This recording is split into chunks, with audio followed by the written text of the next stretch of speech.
Hello everyone, स्वागत है आपका अपने यूट्यूब चैनल उद्भव द बिगनिंग में। मैं शुभम सिंह लेके आया हूँ क्लास 12th के पॉलिटिकल साइंस, जिसका चैप्टर नंबर फर्स्ट है, जिसका नाम है दो ध्रुवीयता का अंत। ये हमारी बुक फर्स्ट है। आइए हम अपने आज के टॉपिक का शुरुआत करते हैं, जिसका नाम है दो ध्रुवीयता का अंत। दो ध्रुवीयता का अंत को जानने से पहले हम समझेंगे शीत युद्ध का दौर क्या था। शीत युद्ध मैंने जो पिछली वीडियो में बता चुका हूँ आप सभी को। आइए देखते हैं हमारा शीत युद्ध। शीत युद्ध शीत युद्ध से अभिप्राय यह है कि जहां दो देशों के बीच में संघर्ष एवं तनाव हमेशा रहे, लेकिन युद्ध ना हो।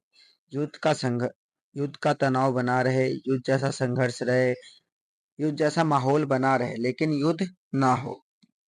जैसे कि हम समझते हैं 39 यानी सेकेंड वर्ल्ड वॉर के बाद यूएसए और यूएसएसआर, जिसके बीच शीत युद्ध का दौर चला, जो कि 1991 तक चला, जब तक हमारा सोवियत संघ का विघटन नहीं हो गया। इन दोनों के बीच में ऐसा माहौल बना रहा, जो संघर्ष रहा, तनाव रहा और युद्ध की स्थिति रही, लेकिन युद्ध नहीं हुआ। इन दोनों में युद्ध हुआ जो कि विचारधाराओं से हुई, एक दूसरे को नीचा दिखाकर, लेकिन हथियारों से युद्ध नहीं हुआ। बिना हथियारों के लड़ी गई लड़ाई को ही हम शीत युद्ध का दौर कहते हैं। शीत युद्ध आपको इतना ही जानना जरूरी है, बाकी आप पिछली वीडियो देख सकते हैं शीत युद्ध को डिटेल में जानने के लिए। आइए आगे चलते हैं।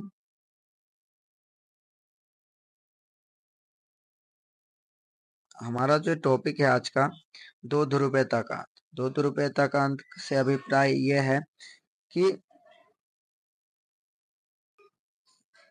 जो दो दुनिया है, यानी 1945 यानी कि सेकेंड वर्ल्ड वॉर के बाद खत्म होते ही जो हमारे पूरा विश्व है, पूरा वर्ल्ड है, इसमें दो, जो ये पूरा वर्ल्ड है, इसमें दो कंट्रीज ऐसी थी जो सबसे ज्यादा पावरफुल थी और पूरे विश्व में इनका प्रभुत्व था। एक तो था हमारा यूएसए और एक यूएसएसआर।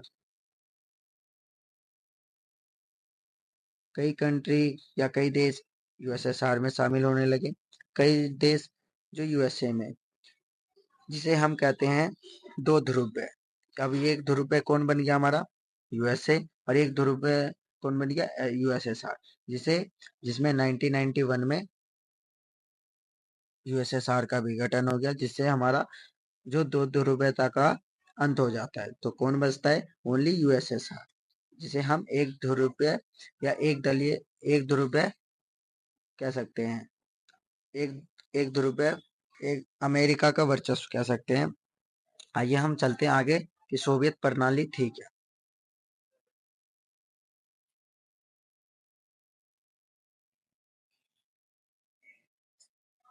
एक मिनट।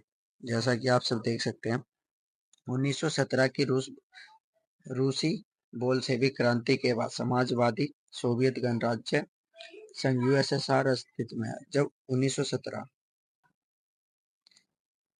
में जो रूस में बोल्शेविक क्रांति हुई और हमारा यूएसएसआर अस्तित्व में आया।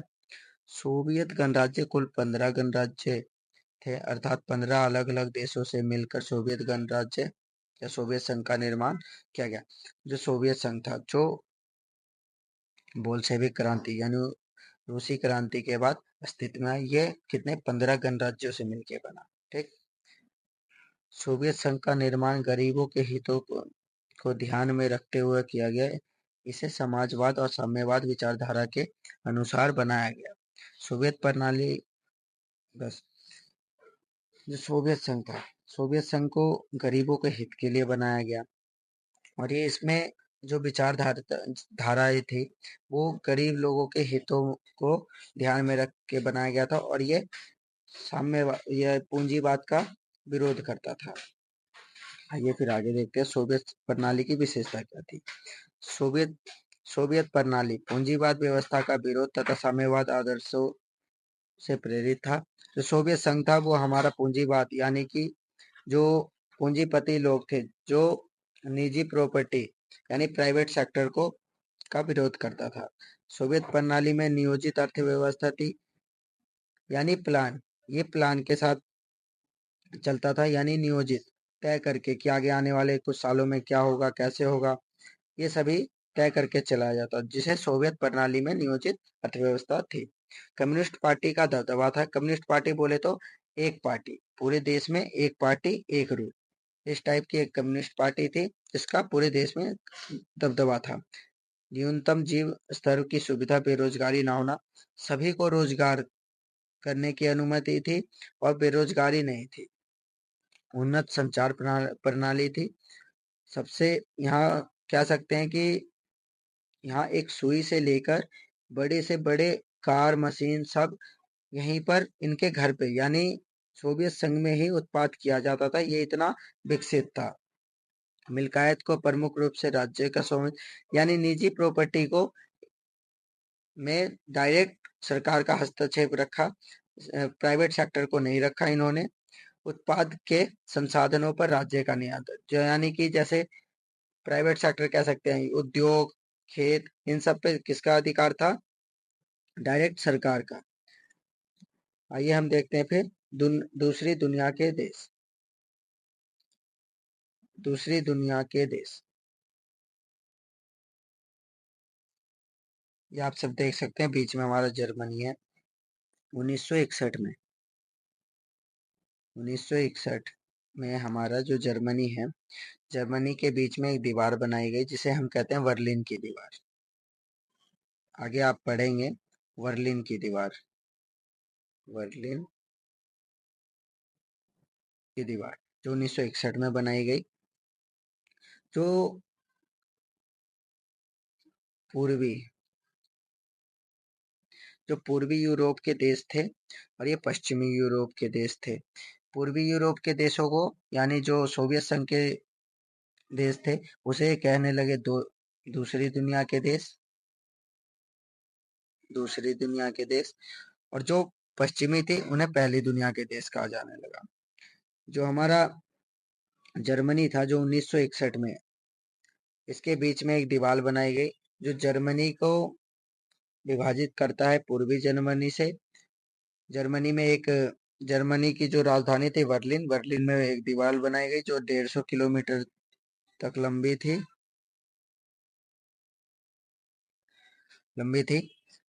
और ये पूर्वी जर्मनी को पश्चिम जर्मनी से अलग करता था, यानी कि पश्चिमी दुनिया को दुनिया से अलग करता था, यानी पश्चिमी देश को पूर्वी देशों से, जिसे हम बर्लिन की दीवार कहते हैं। बर्लिन की दीवार की लंबाई ये थी, 150 किलोमीटर लंबी थी, जो आम नागरिकों के द्वारा 1989 में तोड़ दिया गया।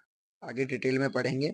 अब मैं इतना बताना चाहता हूँ कि दूसरी दुनिया के देश किसे कहा जाता है। जो समाजवादी विचारधारा के देश थे उनको दूसरी दुनिया के, यानी पूर्वी दे, पूर्वी यूरोप के देशों को दूसरी दुनिया के देश कहा जाने लगा। बस इतना ध्यान में रखना। आइए चलते हैं ऊपर।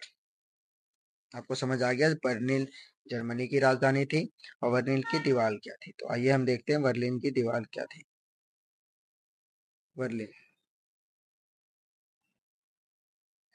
बर्लिन की दीवार जर्मन पश्चिमी बर्लिन और जर्मन लोकतांत्रिक गणराज्य के बीच में एक अवरोध थी, जिसने 28 सालों तक बर्लिन शहर को पूर्वी और पश्चिम टुकड़ों में विभाजित कर दिया।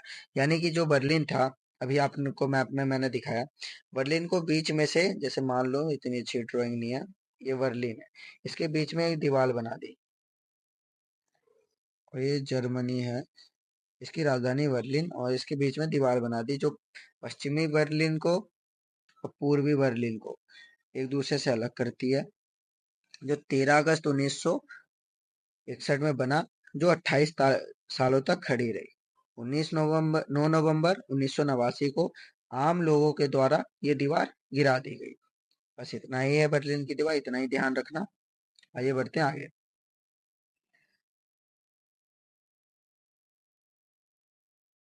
फिर आता है हमारा दूसरी दुनिया के देश, हमने बता दिया आपको, फिर भी आगे बता देते हैं। बर्लिन की दीवार याद है? पूर्वी यूरोप के देशों को समाजवादी प्रणाली के तर्ज पर ढाला गया था। इन्हें ही समाजवादी खेमे के देश या दूसरी दुनिया का देश, जो समाजवादी देश थे यानी जो यूएसएसआर था, उसे ही दूसरी दुनिया का देश कहने जाने लगे, कहा जाने लगा। समाय साम्यवादी सोवियत अर्थव्यवस्था तथा पूंजीवादी अमेरिका अर्थव्यवस्था में अंतर, या पढ़ लेना, नोट्स में प्रोवाइड करवा दूंगा टेलीग्राम चैनल में। सोवियत संघ समाप्ति की घोषणा, ये बाद में पढ़ेंगे, पहले हम जानते हैं कि सोवियत संघ की विशेषताएं क्या थी। विशेषता आपने देख ली। सोवियत संघ का विघटन का कारण, आइए देखते हैं।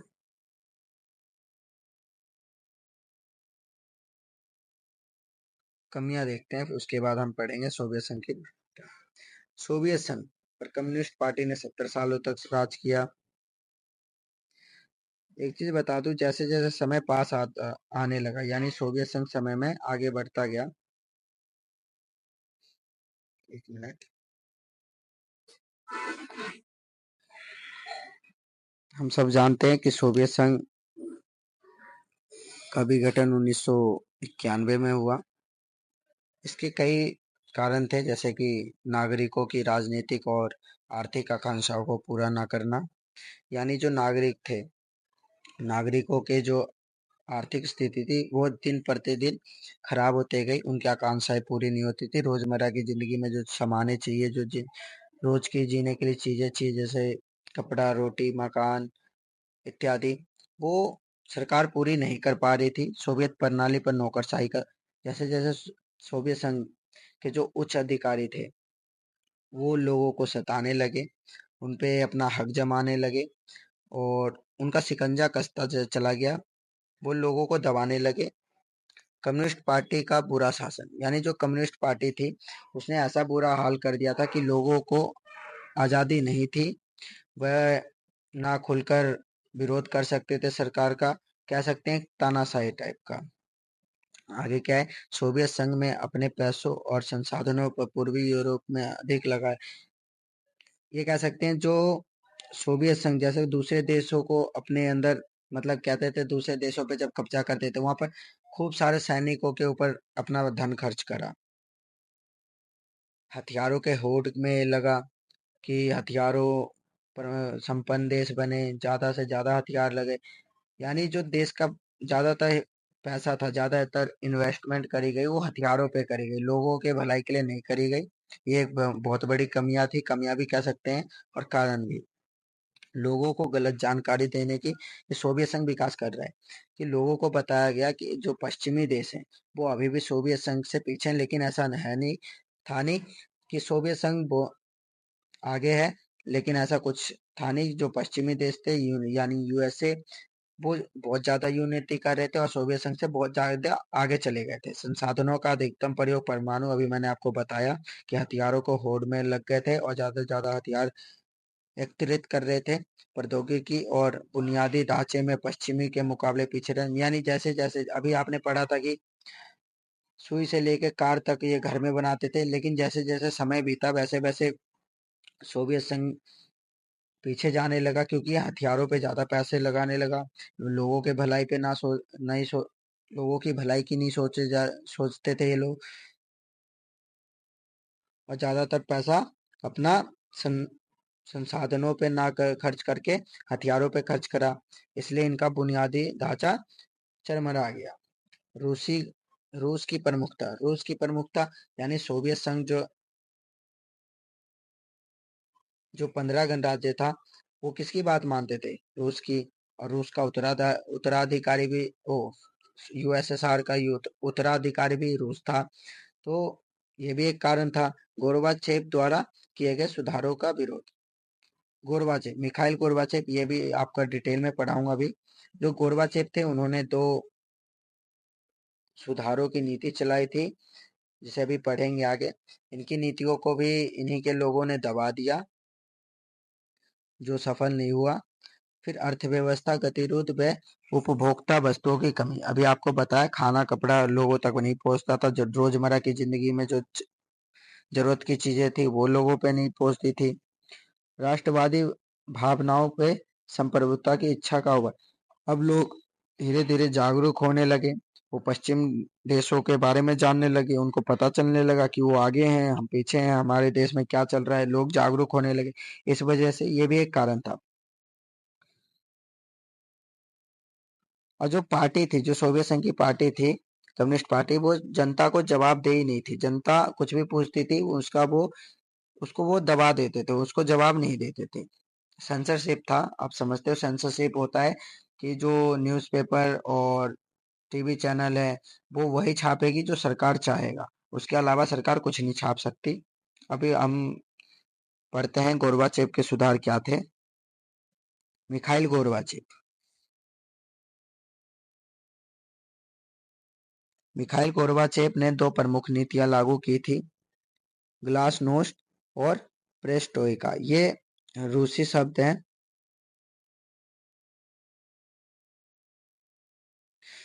इन नीतियों का मकसद सोवियत प्रणाली में सुधार करना था। ग्लासनोस्ट, इस नीति का मतलब था खुलापन को प्रदर्शित करता था। इस नीतियों से सरकारी संस्थानों में खुलापन बढ़ा। इस नीतियों से बाकी आप पढ़ लेना। पेरेस्ट्रोइका, इस नीति से मतलब था पुनर्गठन, यानी ये लोकतांत्रिक भी चाहते थे कि लोगों को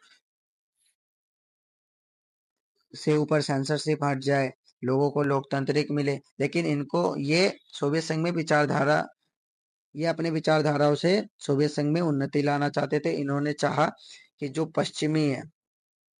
पश्चिमी देश हैं, उनकी तुलना, मतलब उनके इक्वल आना, क्योंकि सोवियत संघ तो बहुत पीछे चल जा रहा था। तो अगर ये सुधार लाते, अपने दो नीतियों को लाते, इससे जो सोवियत संघ में सुधार होता, कि उससे इनको लगता था कि पश्चिमी देशों के बराबर आ जाता सोवियत संघ। लेकिन ऐसा हुआ नहीं, उल्टा हो गया। इनका विचारधारा भी इन्हीं के लोगों के द्वारा दबा दिया गया, और ये भी एक विघटन का कारण बना। बाकी आप पढ़ सकते हैं इसमें। मैं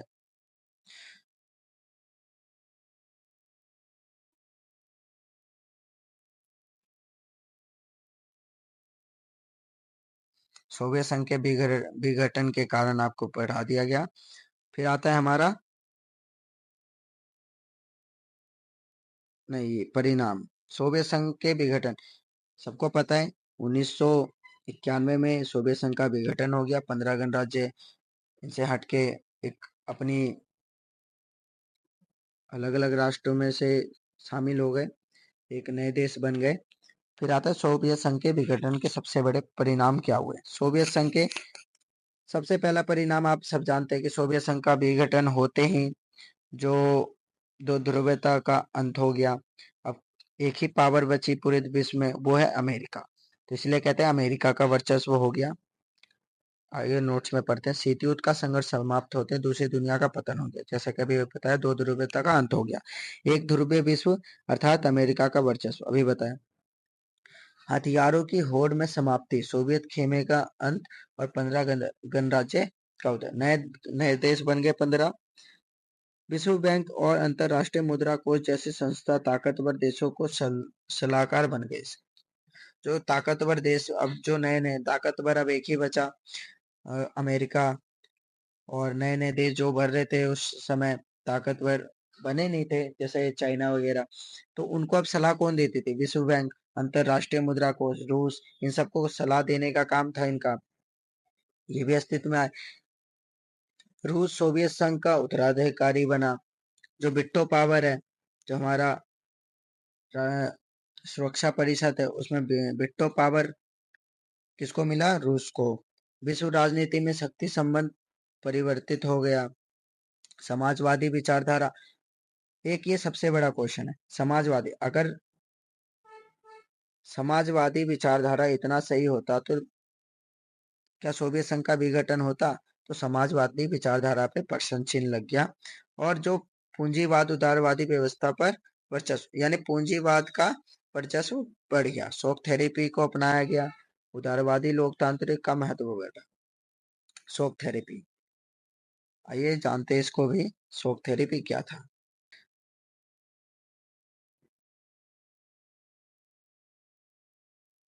शॉक थेरेपी शाब्दिक अर्थ है आघात पहुंचाकर उपचार करना। किसी को चोट पहुंचाकर उसका उपचार करना, इसे कहते हैं शॉक थेरेपी। साम्यवाद के पतन के बाद सोवियत संघ के गणराज्यों, विश्व बैंक और अंतरराष्ट्रीय मुद्रा कोष द्वारा निर्देशित साम्यवाद से पूंजीवाद की ओर संक्रमण हो गई के मंडल को अपनाने को कहा गया। इसे ही शॉक थेरेपी कहते हैं। जो 1991 में जो सोवियत संघ का विघटन हुआ, उसके 15 गणराज्य यानी रूस वगैरह सबको मिलाकर 15 गणराज्यों को एक मॉडल अपनाया गया। सबको लगा कि अगर इसको अपनाएंगे तो हम बच जाएंगे, यानी अपने आप को बचा सकेंगे। तो विश्व बैंक और अंतरराष्ट्रीय मुद्रा कोष के उन्होंने निर्देश दिया था कि इस मॉडल को अपनाओ, जिसमें करना क्या था, जो साम्यवाद विचारधारा थी उसको छोड़कर पूंजीवाद विचारधारा की तरफ बढ़ना था, उसको अपनाना था। और ये एक ही ऑप्शन दिया गया था, यानी इसके अलावा कोई और विकल्प नहीं है। शॉक ट्रीटमेंट अवधारणा को दिया गया ये नाम, जिसे विश्व बैंक और अंतरराष्ट्रीय मुद्रा कोष समर्थन प्राप्त था। ठीक है, आइए डिटेल में जानते हैं। शॉक थेरेपी की विशेषता, मिल्कियत को प्रमुख रूप से निजी स्वामित्व, राज्य की संपदा, यानी जो अब साम्यवाद में जो निजी संपत्ति पर सरकार का अधिकार था, उसको अब निजी स्वामित्व यानी आम लोगों की प्रॉपर्टी बना दी गई। सामूहिक फॉर्म को निजी फॉर्म बदल गया, जो सरकार के अधीन थी उसको अब निजी फॉर्म में बदल दिया गया, प्राइवेट सेक्टर में बदला गया। पूंजीवाद पद्धति से खेती की जाने लगी, यानी पूंजीवाद की तरफ झुकाव हो गया पूरा का पूरा।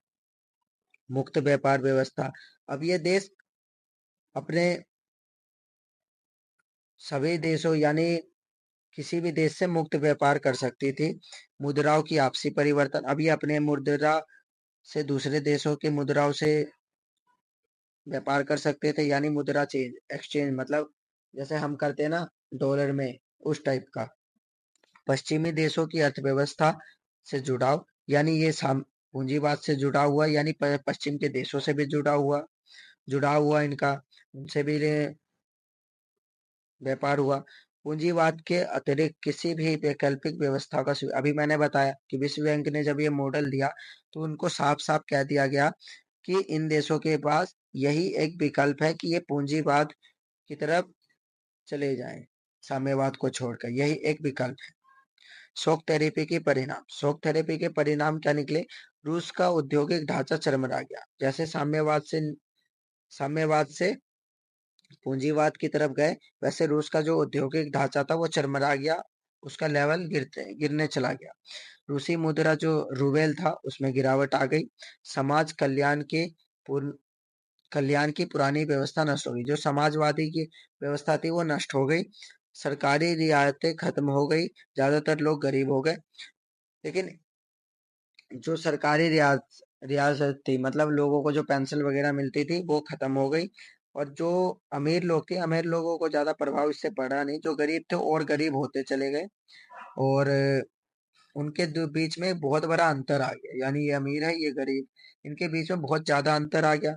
90% उद्योग जो निजी हाथों या कंपनियों को कम दामों पर बेचा गया, यानी कि औने पौने दामों पे इसलिए बेचा गया, यानी इसको कह सकते हैं जो उद्योग थे यानी जमीन, प्राइवेट सेक्टर, जो जमीन वगैरह थी उसको औने पौने दाम पे बेचा गया। जैसे 10,000 का सामान है, उसको औने पौने दाम में जल्दी जल्दी करके 2,000 में बेच दिया, किसी ने इसको 1,000 रुपए में बेच दिया, यानी प्रॉपर्टी को औने पौने दाम पे बेचा गया।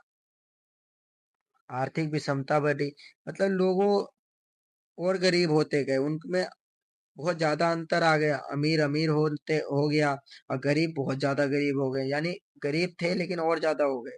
ठीक है, खाद्यान्न संकट हो गया, यानी अब आपको पता है औने पौने दाम पे प्रॉपर्टी बेची गई, सब कुछ हुआ, एकदम से समाजवादी छोड़ के विचारधारी, तो खाद्य संकट भी बहुत ज्यादा उत्पन्न हो गई।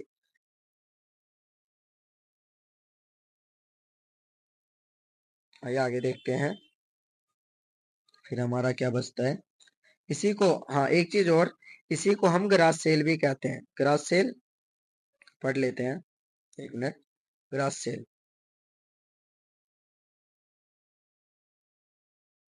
शॉक थेरेपी से उन पूर्वी एशियाई देशों की अर्थव्यवस्था चरमरा गई जिन्हें पहले साम्यवादी शासन थे। रूस में पूरा का पूरा राज्य नियंत्रित औद्योगिक ढांचा चरमरा उठा, लगभग 90% हाथों कंपनियों को बेचा गया। आर्थिक ढांचे का यह पुनर्निर्माण, जो कि सरकार द्वारा निर्देशित औद्योगिक नीति को बजाय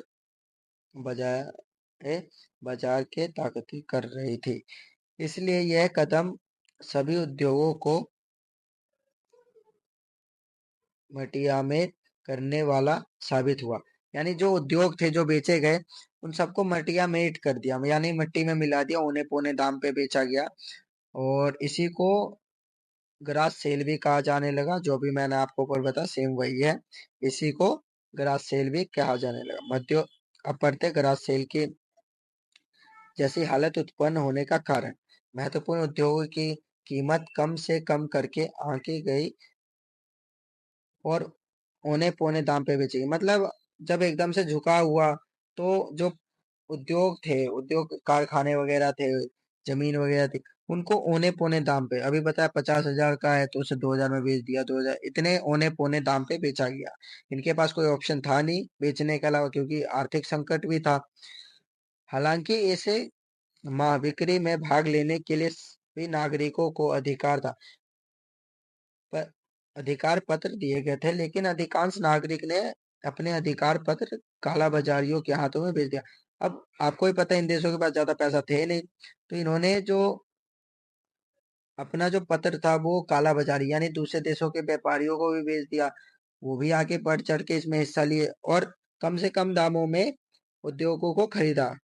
रूसी मुद्रा रूबल में गिरावट आई, सब कुछ सेम ही है, बस आपका ये ग्रास सेल आ गया। संघर्ष एवं तनाव के क्षेत्र, संघर्ष एवं तनाव के क्षेत्र ये इंपॉर्टेंट है। ज्यादा क्वेश्चन तो आते नहीं है, फिर भी अगर पूछ ले तो आप इसको पढ़ सकते हैं। देखते हैं हम इसको भी, संघर्ष। तो जैसा कि हम देख सकते हैं, ये एक मिनट, पूर्व सोवियत संघ अधिकांश गणराज्य की आकांक्षा वाले क्षेत्र, इन देशों में बाहरी ताकतों की दखलंदाजी भी बढ़ी है। रूसी के दो गणराज्य चेचन्या और दा, दागिस्तान में हिंसक अलगाववादी आंदोलन चले। चेकोस्लोवाकिया दो भागों में, चेक तथा स्लोवाकिया में बट गया। यानी जो सोवियत संघ थे, उनमें बाहरी ताकतें भी आई, अलगाववाद वगैरह भी आए। इससे जो आपसी संघर्ष हुआ, यानी कि कहते हैं गृह युद्ध भी चला। तो रूस के दो गणराज्य चेचन्या और दागिस्तान में हिंसक बढ़ा, अलगाववादी आंदोलन चले। चेचन्या विद्रोहियों से निपटने के लिए जो तरीके अपनाए और जिस गैर जिम्मेदारी तरीके से सैन्य बमबारी के, उसमें अनेक मासूम लोगों के जाने गई। यानी चैतन्य ने अपने संघर्ष, अपने गृह युद्ध को रोकने के लिए, अलगाववाद को रोकने के लिए बमबारी किया और कई मासूमों की जान गई। ज्यादा इसमें जाने की जरूरत नहीं है, आपको इतना क्वेश्चन आएगा नहीं इसमें से, इतना ही याद रखिए। और बाकी मैंने आपको सब कुछ करा दिया है, फिलहाल के लिए इतना ही। एक चीज और, जो हमारा सोवियत राष्ट्रमंडल था, यानी कि CIS, इन्होंने 1991 में, यानी रूस, बेलारूस और एक देश और था, फिलहाल के लिए इतना ही। मिलते हैं फिर अगले वीडियो में। अगर आपको कोई टॉपिक रह गया हो या समझ ना आया हो, आप कमेंट कर दें, मैं आपको समझाऊंगा नेक्स्ट वीडियो में। और जिन बच्चों को CUT की तैयारी करनी है, वो भी इस चैनल से जुड़े रहें। हम आपके लिए लेके आएंगे कम से कम 1200 से 1500 क्वेश्चन की सीरीज, और आपकी फुल तैयारी करवाएंगे 8 साइड से। बाकी जुड़े रहिए। अगर आपको थोड़ा भी वीडियो लाभदायक लगे तो लाइक करिए और अपने दोस्तों से शेयर करें। धन्यवाद।